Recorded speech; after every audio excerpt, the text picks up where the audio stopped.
We undersigned persons being present on this island, counselors as well as soldiers, sailors as well as our predicant, no one excepted, whoever it may be, except as our chief, as Captain General Jeronimus Cornelisz, whom we with one accord, and each separately swear, so help us God, to be faithful and obedient in all that he shall order us.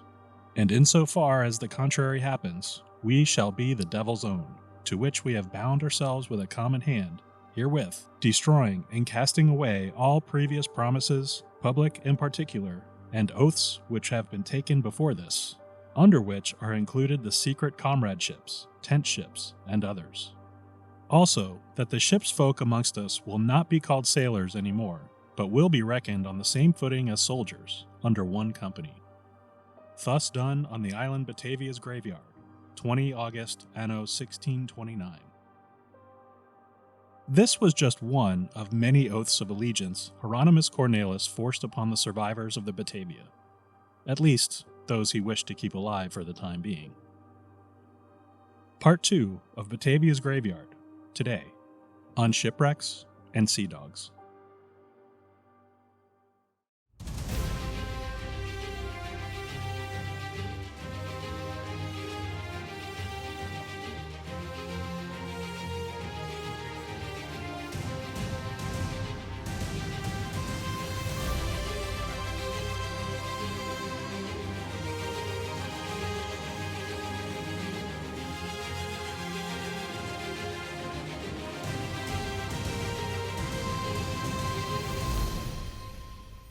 Welcome to Shipwrecks and Sea Dogs, tales of mishaps, misfortune, and misadventure. Thank you all so much for joining me for part 2 of the story of Batavia's Graveyard. In part 1, you heard the background history of the main players: the Dutch East India Company, Francisco Pelsaert, Jeronimus Cornelisz, Ariaen Jacobs, and Lucretia Jans. This is a monster of a story, with a lot of moving parts and details. I highly recommend listening to Part 1 if you haven't already. Joining me again for this episode is Dr. Howard Gray, one of the foremost experts about the Batavia, the Houtman Abrolhos, and Western Australian history. You'll hear from Dr. Gray throughout the episode.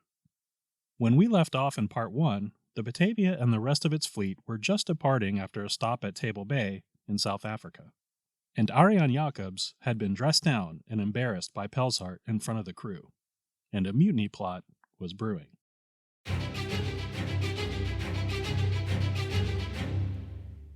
As the Batavia set sail from Table Bay, Cornelisz was the perfect ally for Jacobs. Jacobs was an older man, and Cornelisz often heard him lament many times, "If I were younger, I would do something else." Cornelisz groomed him, encouraged him, and shared his hatred of Pelsaert. The younger man's charms and wit easily ensnared the older captain, and soon a mutiny plot began to take shape. Pelsaert wrote in his journal of Cornelisz, "Jeronimus Cornelisz, having made himself a great friend and highly familiar with the skipper, molded their similar intelligence and feelings into one, with the skipper being innate with prideful conceit and ambition, so that he could not endure the authority of any over him. Moreover, he was mocking and contemptuous of all people. Further, he was inexperienced or inept in getting on with people, insofar as it did not concern seafaring. But Jeronimus, on the contrary, was well-spoken, and usually knew how to polish the truth of his lying words. He was far more sly, and skilled in getting on with people, so that Jeronimus was the tongue of the skipper, and served as pedagogue to insinuate into him what he should answer if I wanted to speak to or admonish him." The two budding mutineers quickly realized they would need the support of a significant number of the crew. They needed experienced seamen who could operate the ship, and they needed muscle. Here's Dr. Howard Gray. There's a fair bit of supposition around this, but it certainly seems the motivation was there. Obviously, there was this ill will that was between the skipper and the commander. You've got 10 chests of silver on board. You've got a beautiful ship. You've got a likely accomplice there with Jeronimus Cornelisz, and just the idle chatter, I think, probably was very soon started to work together around a plot that might in fact enable them to chuck the command over the side, batten down the hatches and lock away the soldiers in the bottom deck and take complete control of the ship, and then go pirating or head off with the silver and live a life of luxury in some little-known port around the world.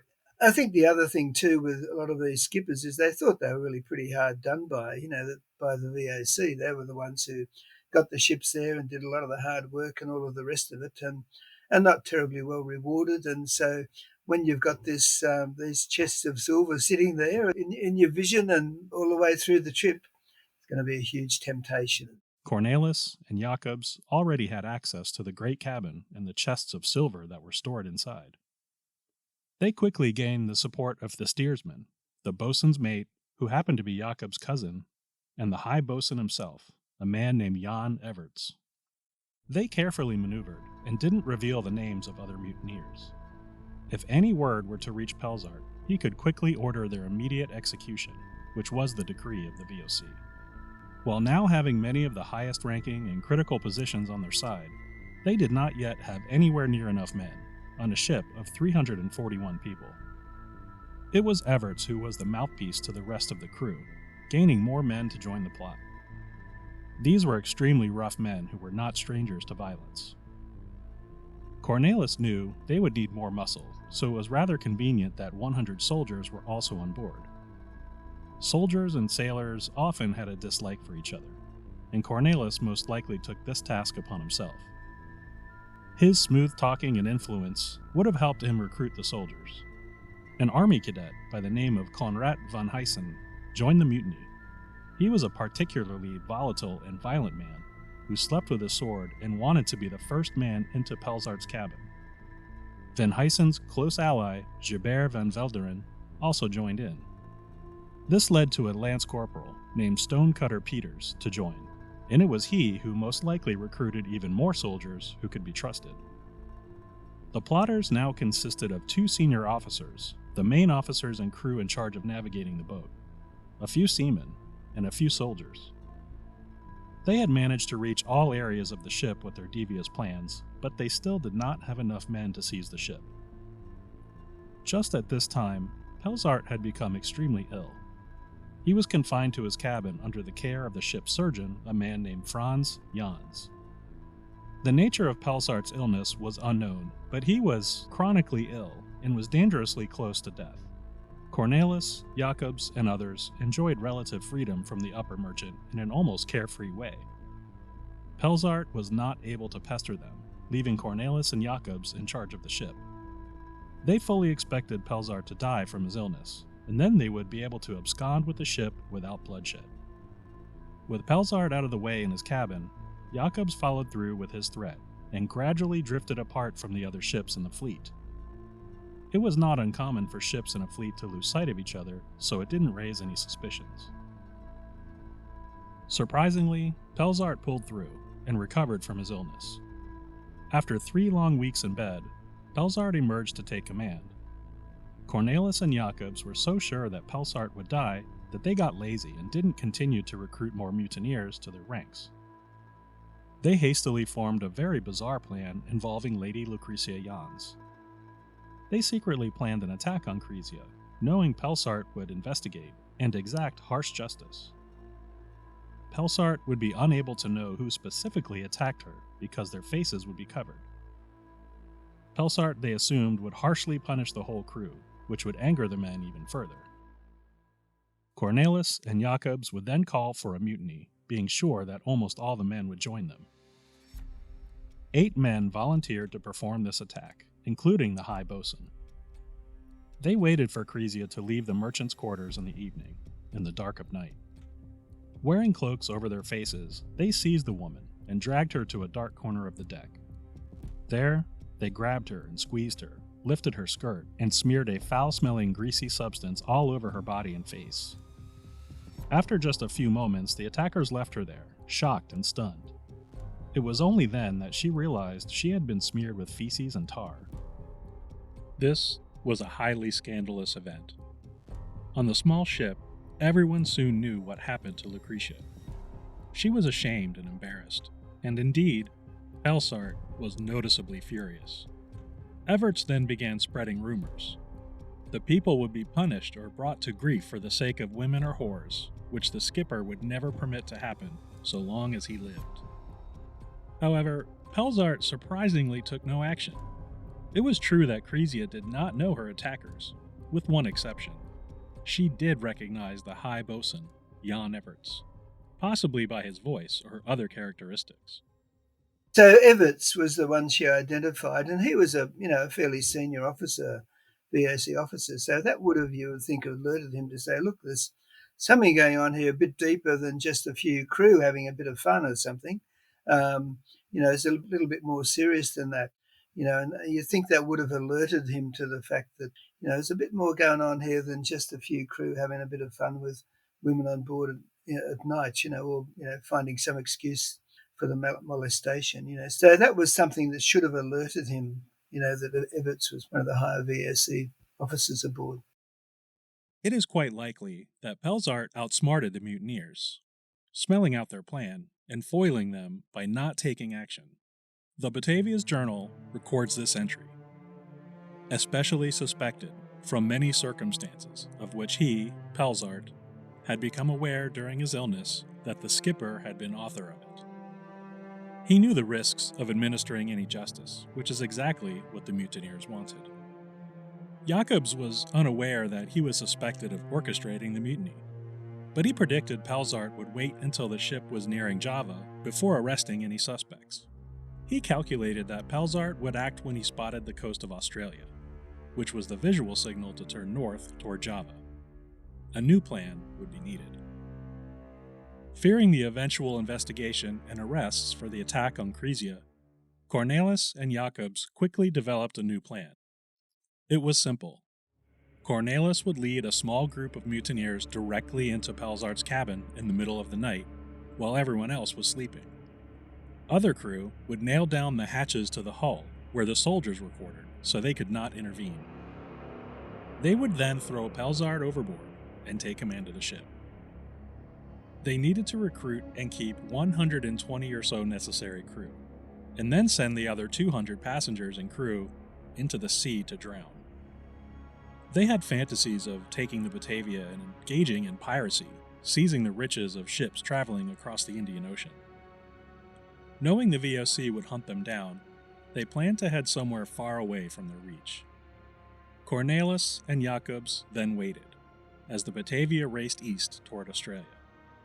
They would bide their time and execute their plan just before Pelsaert could exact his justice.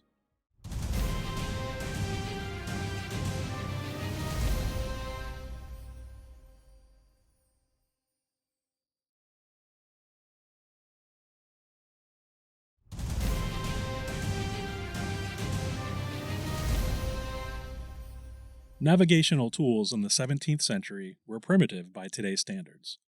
Skippers relied heavily on well-charted maps and known landmarks. The route discovered by Hendrik Breuer in 1611 was still very new, and much of the route was across wide open ocean. Breuer estimated the longitude at which to turn north in order to reach Java, and Jacobsz would have to do the same. The current of the Roaring Forties provided such great speed that it would prove difficult to estimate longitude properly, and also make it quite easy to underestimate how far a ship has traveled in a given time. Determining latitude was a fairly simple exercise of measuring the angle of the sun to the horizon when it was directly overhead. Calculating longitude was much more difficult. Although some methods were developed, they were not very precise and could result in a wide margin of error. One method of calculating speed, called the Dutchman's log, involved tossing a log or other item that would float into the water off the bow of the ship. Another person in the rear of the ship used an hourglass to measure the time until the rear of the ship passed by the log. It was crude and provided only an estimate of the ship's current speed, but it helped provide a way to estimate how far a ship had traveled each day. It was, of course, prone to being very inaccurate. In 1629, the continent of Australia was known by Westerners to exist, having first been visited by Dutch navigator Willem Janszoon in 1606. But the western coast of Australia was not yet charted, and neither were the outlying islands, reefs, or archipelagos. The charts that Jacobsz had to rely on were sketchy at best, if not wholly unreliable. He was essentially relying on dead reckoning at this point. In other words, he was just using his best judgment based on his observations. The crew of the Batavia thought they were still well out in open ocean, but in reality, they were barreling at full speed toward the Houtman's Abrolhos. Abrolhos is a Portuguese word literally meaning open your eyes. This was good advice. This is a low-lying reef off the west coast of Australia. The archipelago was first discovered in 1619 by Frederick de Houtman, another VOC captain, but he was able to avoid the islands. He later reported them in a letter to the directors of the VOC, but Jacobs had no way of knowing and very little chance of seeing this low archipelago that stretched from north to south across their path. So the Houtman and Abrolhos Islands are an archipelago, three groups of more reef than island, with some scattered islands amongst them, very, very low coral reefs, some that have been left exposed as sea level changes have exposed them, others that are a bit higher with some sand dunes and some mainland vegetation and flora and fauna trapped on them as the sea levels have come up again. So fairly low, a lot of dangerous shallows around, shallow reef and so on. Because they're so low, they're almost, and particularly in different sea conditions and weather conditions, you need to be pretty close to them to see them. A bit easier today because there's a few shacks and buildings around on them. They tend to see them a little bit easier. But if you're going out there even today, you need to get pretty close before they pop up over the horizon. Some of them only a few meters above the sea, 2 or 3 meters. The highest one's only 15 meters or so above the sea. So the earlier ships that had gone up along that coast come across, most of them had actually made landfall further north, so they probably weren't as far south as that. But in 1619, a guy called Frederick de Houtman, which of course is where the Houtman name comes from, they actually encountered the West Australian coast right down near the southern tip there and came into shore, made their way up along the coast and then headed out to what they thought was the safety of the open sea. And of course, out in the safety of the open sea, they found these reefs, which they luckily spotted. It was during the night as well. They luckily spotted them and skirted by without coming to grief.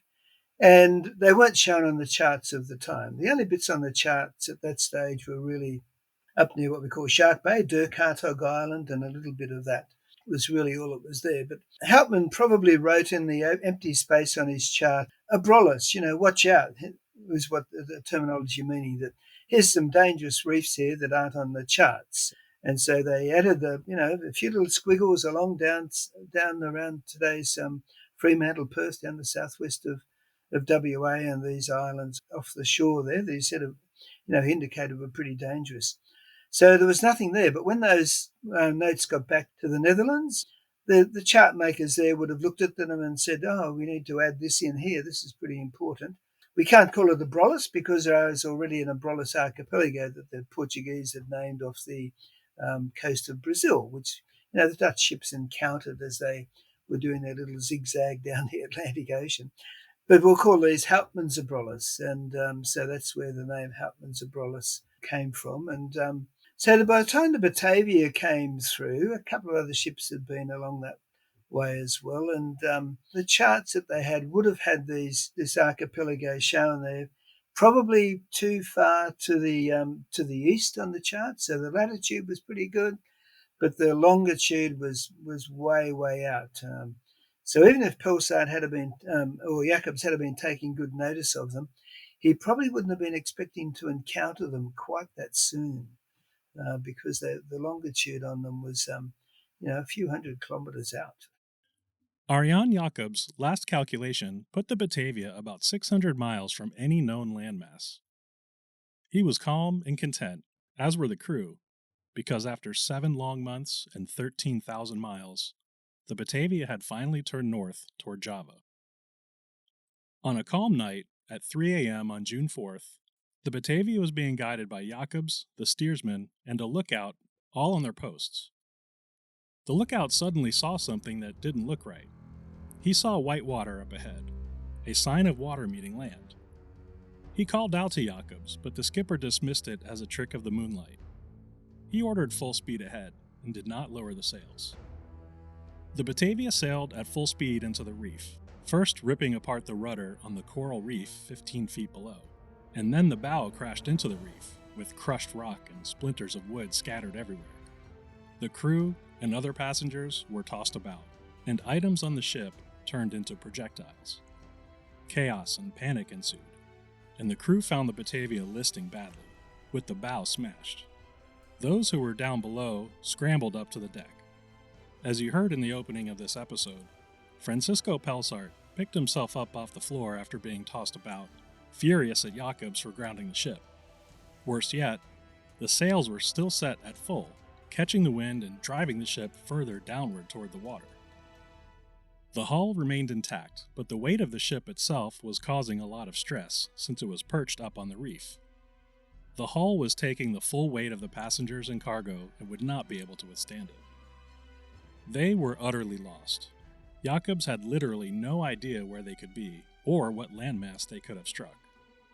The crew immediately began throwing overboard anything that was not absolutely crucial. They cut the ropes holding the cannons in place and pushed them overboard. Others scrambled up the mast to try to lower all the sails. All of this happened in the early morning hours, before dawn. They were lost, wrecked, cold, and fighting for their lives in the dark. By dawn, the wind was taking a toll on the ship and crew, and a pounding rain added to their misery. Pelsaert ordered the sounding lead to be used to determine the depth of the water around the ship. They were horrified to find there was only 12 to 18 feet of water surrounding the ship. It needed at least 16.5 feet of water all around. They held out hope that they had crashed during low tide, and that high tide would float the ship free from the reef. A few hours later, they had their answer. The water level was receding, so they knew they had crashed at high tide. The ship was soon resting on the jagged coral, and the hard surf was smashing the ship on three sides. The crashing and receding waves thrashed the ship against the rocks, jarred the ship and its passengers, and pounded an already stressed hull. Jacobsz finally gave the order to chop down the main mast, which would relieve much stress on the hull. But it was also a symbol of desperation. Without the main mast, the Batavia would never sail again. Jacobsz made the first swing of the axe, and the crew did the rest. But they miscalculated, and the giant timber crashed down onto the ship, smashing into the rigging, crushing the rails and other gear. Nobody was killed or even injured, but this was just yet one more depressing and demoralizing omen.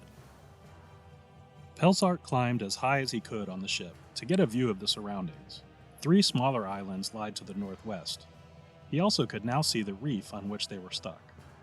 It ran several miles from the northeast to the southwest. Beyond the southwest edge of the reef, he could see a deep water channel that ran north toward the 3 small islands.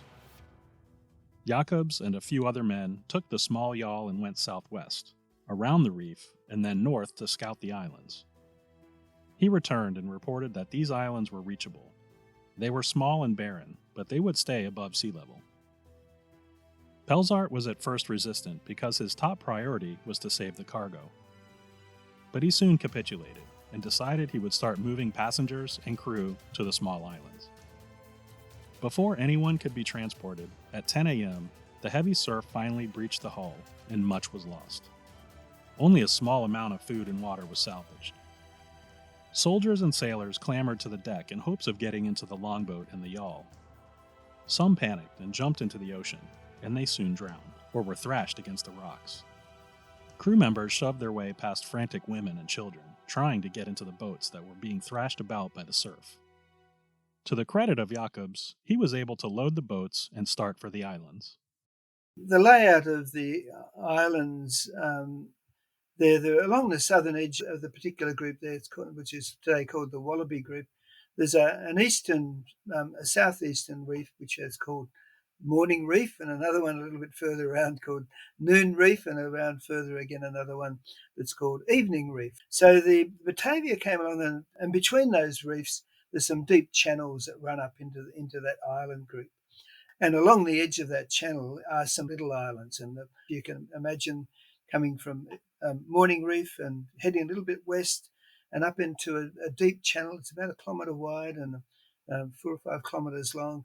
And up into there, along the edges of that are these very, very low islands. The first one of that is a little one which is now known as Traitors Island. A little one a little bit further along is a bit bigger. It's known as Batavia's Graveyard, or Beacon Island today. And on the western side of the channel, there on the eastern side, on the western side of the channel, is a long, narrow, skinny island, which in Batavia's day they called that Seals Island. So from where the wreck is on the reef, to actually get back around to the west and then heading north up in this channel is quite an arduous little journey. You'd be heading into the swell, a bit calmer once you got into the channel, but you've got to remember that they were doing this movement of people in the longboat, which is just like a 10-metre long boat, very low sides, rough weather, 60 people on board at the time they were trying to unload. And to get around there, they would have been rowing it, perhaps trying to use a sail, but probably just rowing it. And getting them round to there would have been a really difficult feat. Even just getting people off the side of the ship, which is pretty high, down into the longboat, even getting the longboat off to start with, as the ship's pounding around, would have been a really, really difficult task. And, somehow or other they managed to do that. And the first day, get check out the islands, and then get 3 loads of people off, 180 of the passengers and some of the crew and soldiers and that off in the first day. Jacobsz and his crew rowed their passengers through the dangerous waters to the closest of the 3 islands. It was a very small lump of hard coral, only 175 yards wide, with no shelter and no resources. But it was at least dry. Jacobsz was able to get 150 pints of water and a small amount of dry bread. Pelsaert also ordered him to take a small barrel of valuable goods to the island as well. Jacobsz transported 4 more boatloads, a total of 180 people, before stopping his efforts at nightfall. Pelsaert and Jacobsz left on the yawl again with additional food and water for the survivors on the small island, and to establish some order and a system of rationing. A violent storm erupted, and they barely were able to make it to the island. They and the other survivors huddled together on the coral rock island, exposed to the pouring rain and heavy winds, and tried to survive the night. Back on the Batavia, 70 unruly and desperate men behaved horribly. They broke into the officers' stores and liquor cabinets. They helped themselves to whatever they wanted, including the officers' uniforms. Others broke open the chests of silver in a drunken frenzy, and the men scrambled to grab handfuls of coins. The next morning, Jacobsz began transporting those on the small island to a slightly larger island up the channel. All were transported except for Pelsaert and about 40 crewmen. Jacobsz too returned to the island, and he kept almost all of the food and water with him as well. Pelsaert realized he would not be able to return to the Batavia, for fear the drunken mob would seize his small boat. Instead, he chose to explore the other nearby islands and also provide an additional barrel of water to the 180 people on the larger island to the north. Jacobsz and other men warned him that the people on the island were likely to mob him and seize the boat, and make Pelsaert stay on the island. Pelsaert insisted on going there, and upon his arrival, a group of men gathered menacingly on the shore. When Pelsaert attempted to get out of the boat, he was yanked back aboard by the crew, and they quickly rowed away. They continued on to the 2 larger islands to the northwest in search of fresh water. Finding none, they knew that they must risk a voyage north across the open ocean in their small longboat and try to reach Java. Pelsaert, Jacobsz, and 48 others set sail, leaving the other survivors behind, including the 70 men aboard the fast-disintegrating Batavia. Pelsaert would later write, "It was better and more honest to die with them if we could not find water than to stay alive with deep grief of heart." But the crew and Jacobsz simply would not allow it, and in reality, Pelsaert too decided to abandon the survivors and try to reach Java to send rescue ships.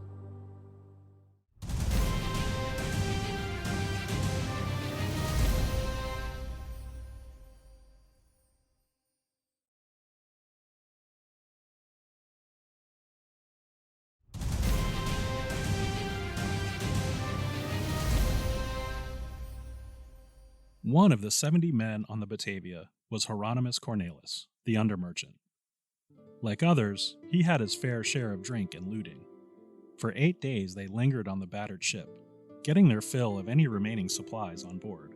Finally, the angry sea finished off the Batavia. In a crashing instant, the water smashed apart the hull, engulfed the ship, and anyone below deck was immediately drowned. Others were tossed onto the jagged reef or carried off into the ocean. The fortunate were thrown past the reef into the calmer waters on the other side. Ultimately, only 20 of the remaining 70 men made it to the shore of the nearest island.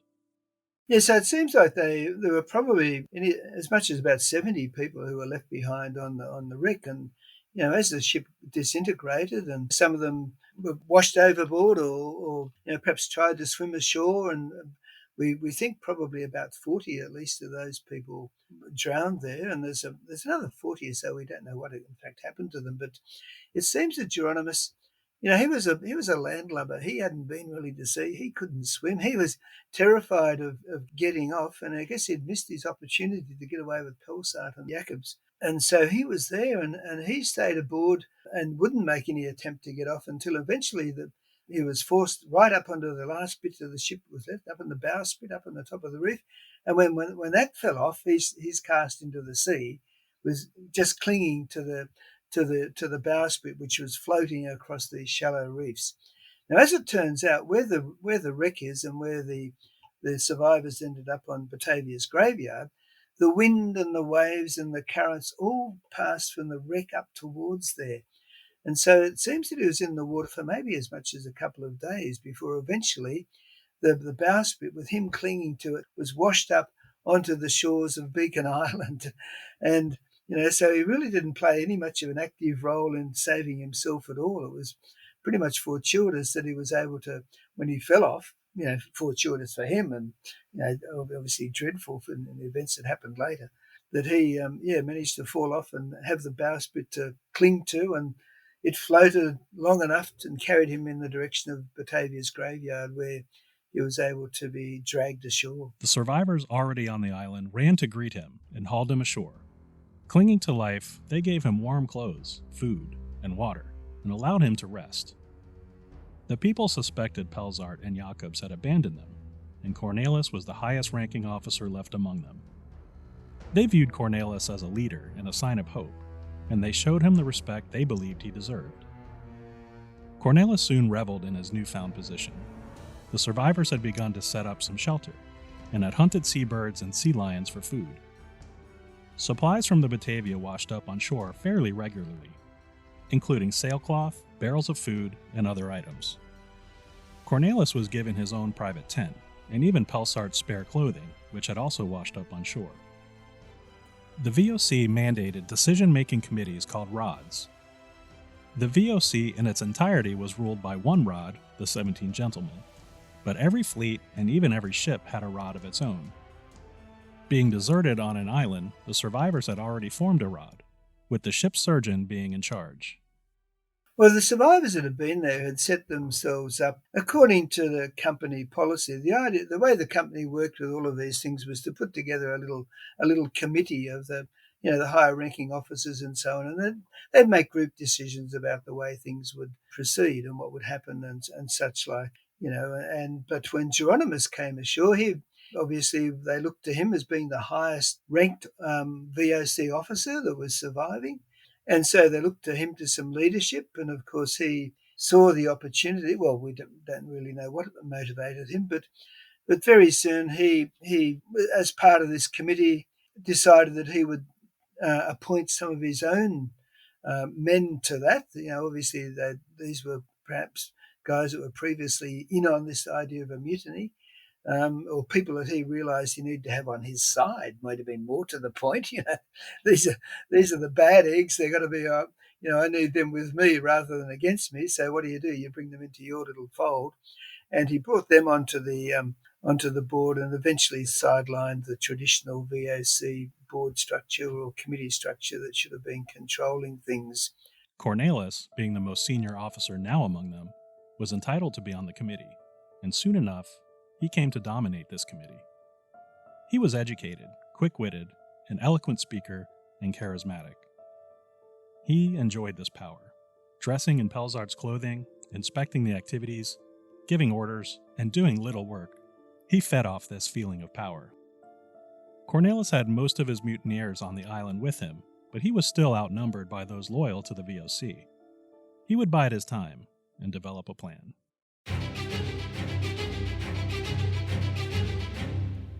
Cornelisz had several other problems to deal with. He assumed Pelsaert and Jacobsz were now headed for Java to bring back a rescue ship.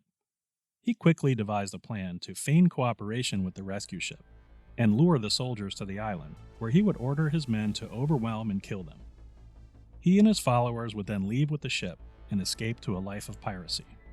The secret was unveiled by one of the mutineers, Reichert Wouters, who was furious at his former ally, Ariaen Jacobs, for abandoning him on the island, and he spoke to others about the planned mutiny. This was a significant problem for Cornelisz, because he was outnumbered.